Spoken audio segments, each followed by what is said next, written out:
Thank you for that.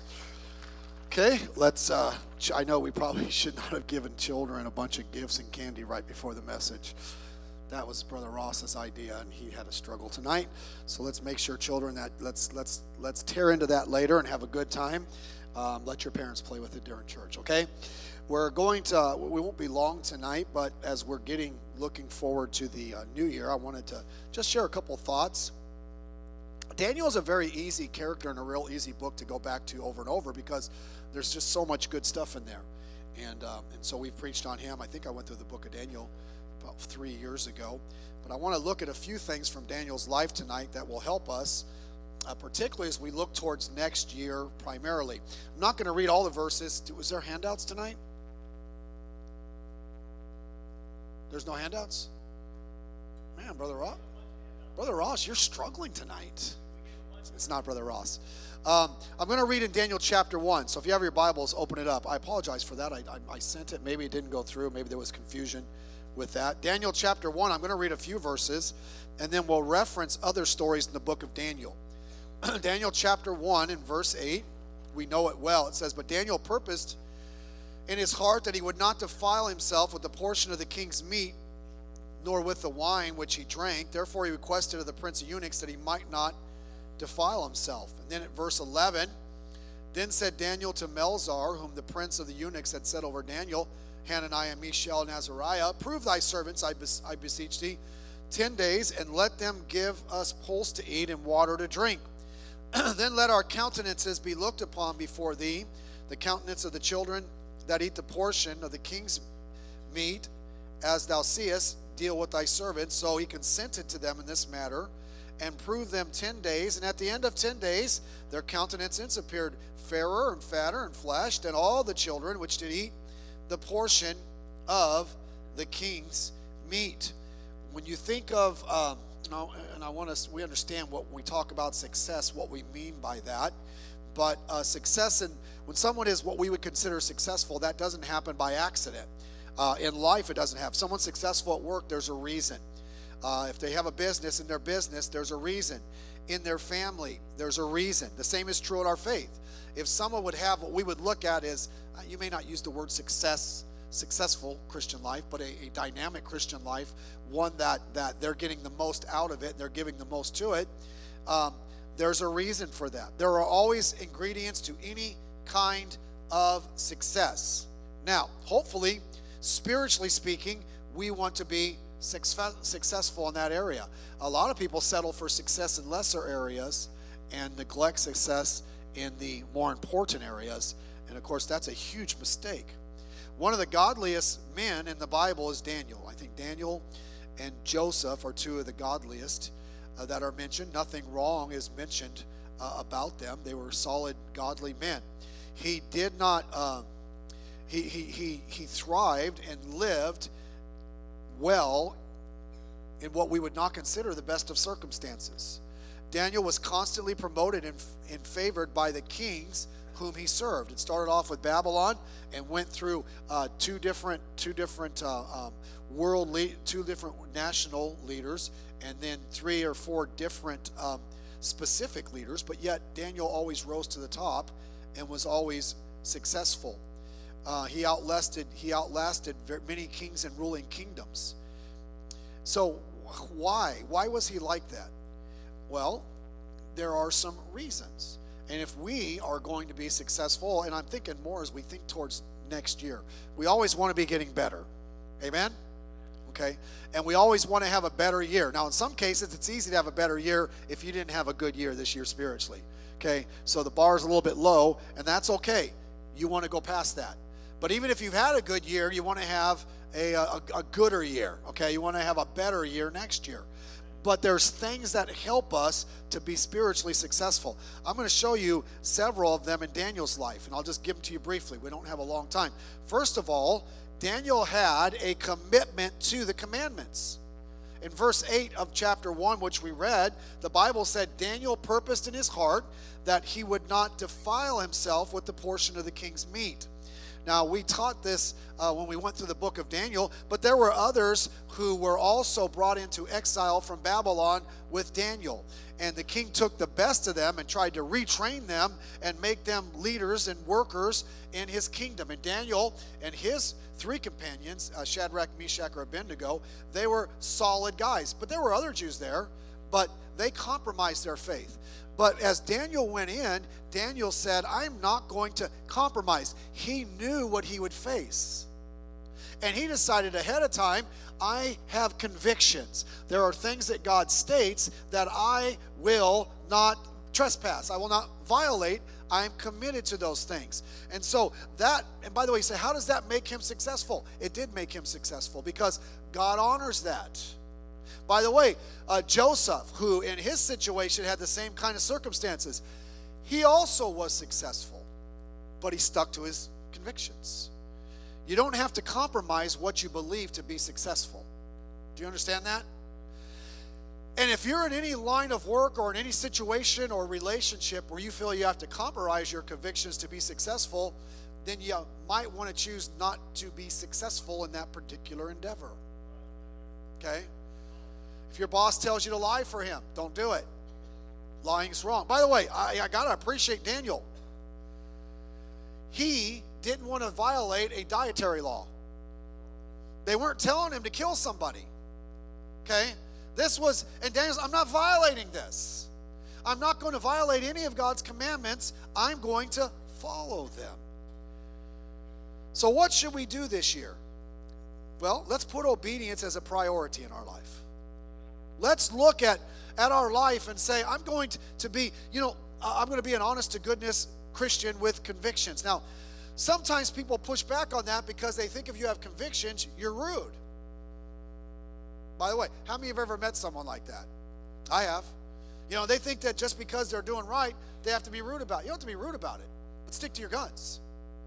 Well, but if I do that, if I do that work and I'm not going to, they might get upset with me. Let them get upset.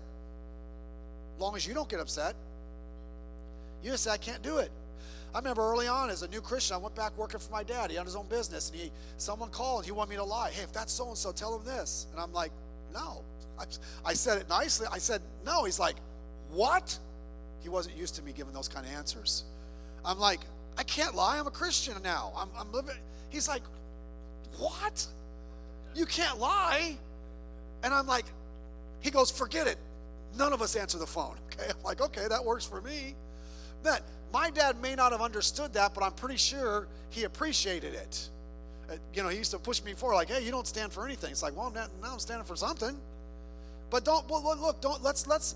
Our convictions must be it's funny how quickly we throw our convictions out when it's to our convenience. Huh?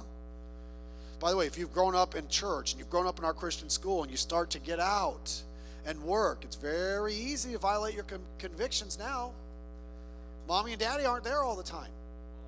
That's why you develop them now. And not just because they're in a rule book, because they're in the book.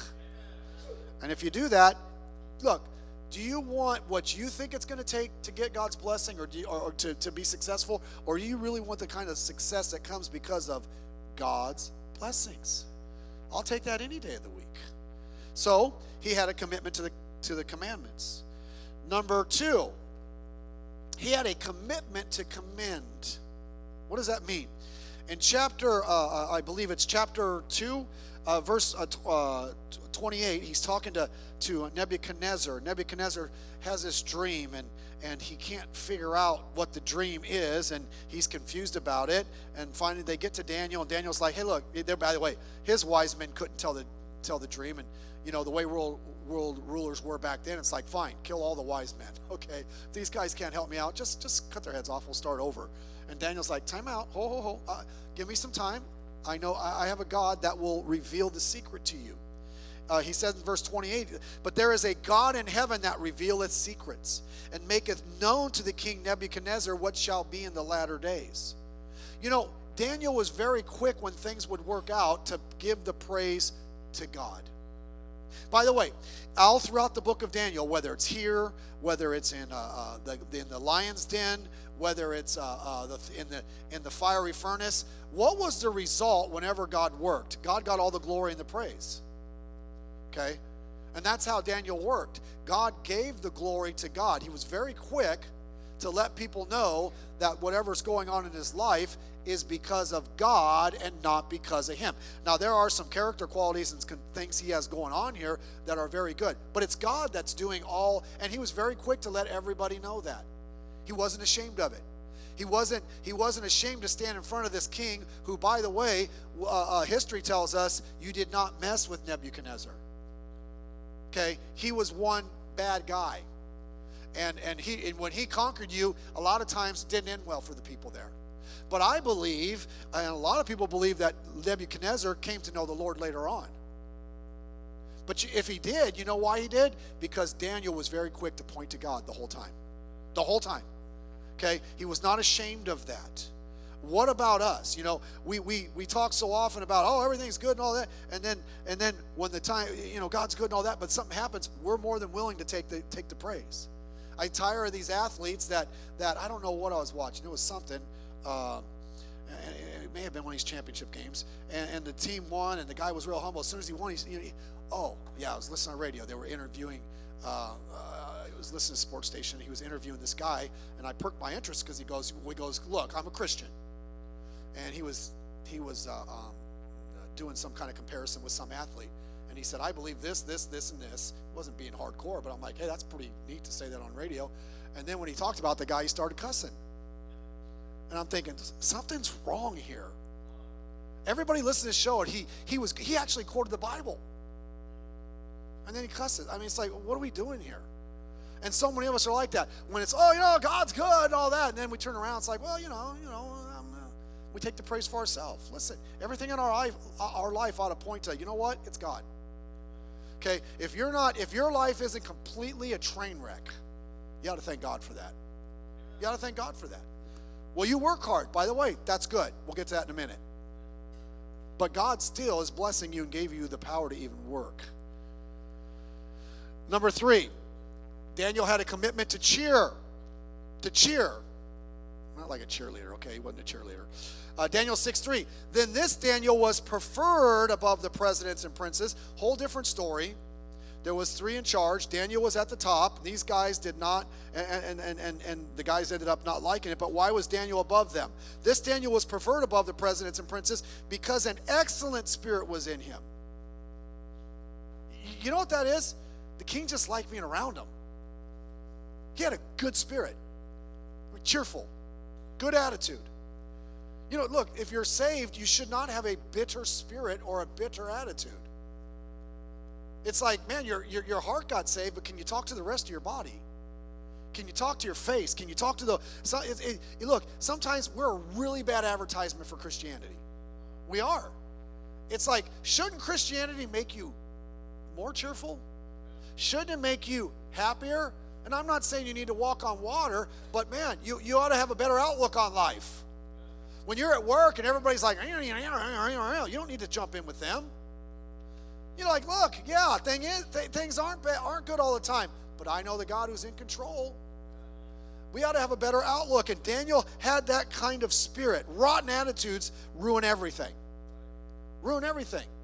Heard someone say the other day, he wasn't even saved, and he's like, my wife taught me this. She said, when you come home from work, you're going to establish the mood of the house for the rest of the night, the first 5 minutes you're here. Wow. Dad comes home. Look, and I get it. I drive on the freeway home too, and I don't think happy thoughts about Jesus. I'm thinking about that idiot that cut me off, and doesn't he realize I need to get home faster than he needs to get home? You fight traffic and you get home. How was your day? Well, it was good until I got on the 405. Or my boss yelled at me, or it was a tough day, or, you work and someone gets in your face. Listen, leave all that stuff somewhere else. I heard a pastor say one time, he goes, if I took a church and I had a staff member with a bad attitude, I would fire him. He goes, but if for some reason I couldn't fire him, maybe his dad is the biggest giver to church or something, he was joking. He said, I would get him an office a mile or 2 away from the church by himself.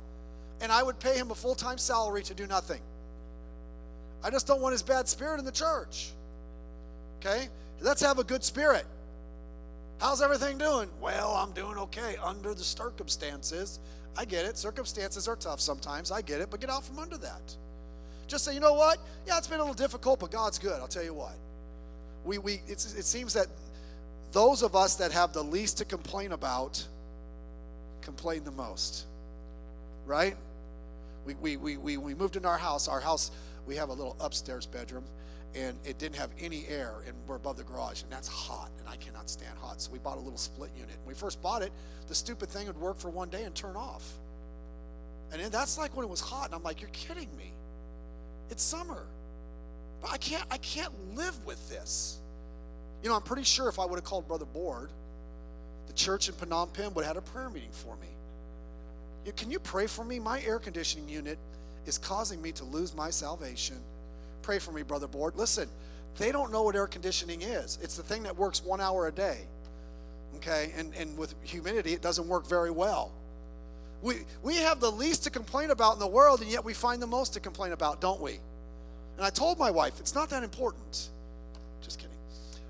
Number 4, a commitment to character. A commitment to character. You know the story about the lion's den. The presidents got jealous of Daniel, so they're like, we're going to take him down. Kind of sounds like what the house is trying to do. We're going to take him down because we don't like him. And so what did they do? They said, we are going to check his life with a fine-tooth comb. And we're going to find the skeleton in his closet that we can take to the king, and the king will wipe him out. So here's what they did, verse 4. Then the presidents and princes sought to find occasion against Daniel concerning the kingdom. And no, he didn't make a phone call. But they could find none occasion nor fault, for as much as he was faithful, neither was there any error or fault found in him. Now, I'm going to be honest. I don't know about you. I don't know if I want someone digging into my life that much. I mean, they dug. And Daniel, at this time in Daniel's life, he had been around for a while. And they dug, and they dug, and it's like, this guy, there's nothing wrong with him. The way he does his work is faultless. There's just, what are you going to do? That's character. I mean, look, in your job, you're probably tempted to lose focus sometimes. In your job, you're probably tempted to be, to take shortcuts or be a little lazy or whatever it is, or not do things the way they're supposed to be done. I don't mean to meddle now. He didn't. They couldn't find anything on him. There was no dirt. You know, the phrase, well, if you ain't lying, you ain't trying. To us, the ends justify the means. By the way, reading Proverbs, the way we are at work is really who we really are. False balance is an abomination to the Lord. A just weight is his delight. And he mentions that 3 times. We used to have a girls' basketball team here many years ago. We don't do that because they just absolutely could not play. And we're playing one time, and our girl had the ball, and the ref called a foul. It was at the other end. I'm like, yeah, we could use these, she probably won't make the foul shots, but okay. And then all of a sudden, the other team brings the ball in bounds. I'm like, the ref came out, hey, what's going on? That was a foul.